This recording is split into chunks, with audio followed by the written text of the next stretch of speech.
Friends, दाल बनाते हैं और भी ज़्यादा स्वादिष्ट और भी ज़्यादा हेल्दी अंडा दाल। इसके लिए ले लेते हैं 250 ग्राम्स यानी पाव किलो मसूर की दाल और 50 ग्राम्स यानी 50 ग्राम मूंग की दाल।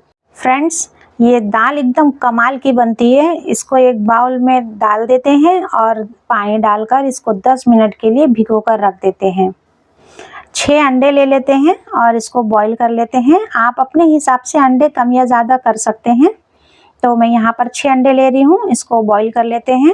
दाल में अंडे बहुत ही टेस्टी लगते हैं फ्रेंड्स, एक बार आप इसको ज़रूर ट्राई करें। एक मीडियम साइज़ का प्याज, 2 टमाटर और 6 हरी मिर्ची ले ली है, इसको चॉप कर लेते हैं। और अंडे भी उबल गए हैं तो इसको भी छील कर साइड में रख लेते हैं। अब कुकर में डाल देंगे थोड़ा सा तेल। खड़े मसाले ले लेते हैं, तेज़पत्ता, जीरा, दालचीनी, बड़ी इलायची, लौंग, काली मिरी और तेल में इसको डाल देते हैं। प्याज डाल देते हैं और इसको अच्छे से नरम कर लेते हैं प्याज को। देखिए फ्रेंड्स, प्याज हमने डाल दी है। इस तरह से प्याज को थोड़ा सा नरम होने देंगे। अब इसमें हम इस्तेमाल करेंगे अदरक लहसुन का पेस्ट। तो अब इसमें आधा चम्मच अदरक लहसुन का पेस्ट डाल देते हैं। इसको भी अच्छे से चला लेते हैं। दाल में अंडा डालकर दाल और भी ज़्यादा टेस्टी और भी ज़्यादा हेल्दी बन जाती है। फ्रेंड्स, हमें इसमें 2 तरह के टेस्ट मिलते हैं, दाल का टेस्ट भी मिलता है और अंडे का टेस्ट भी मिलता है। तो ये बहुत ही ज़्यादा टेस्टी बन जाती है। इसमें हम चॉप की हुई हरी मिर्ची डाल देंगे और इसको भी अच्छे से मिक्स कर लेते हैं। अब थोड़े इसमें मसाले भी डाल देते हैं। आधा चम्मच डाल देते हैं इसमें नमक, आधा चम्मच डाल देंगे हल्दी पाउडर और आधा चम्मच डाल देंगे इसमें मिर्ची पाउडर और आधा चम्मच डाल देंगे धनिया पाउडर और इसको भी अच्छे से चला लेते हैं। अब इसमें चॉप किए हुए टमाटर डाल देंगे और इसको अच्छे से मिक्स करेंगे। थोड़ा सा हम इसमें डाल देंगे पानी, इससे मसाला अच्छे से भुन जाएगा।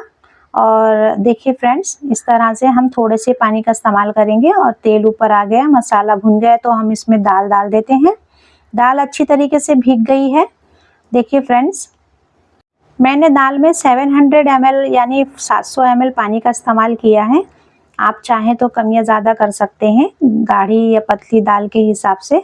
सीटी भी लग चुकी है फ्रेंड्स, चेक कर लेते हैं दाल रेडी हुई है कि नहीं।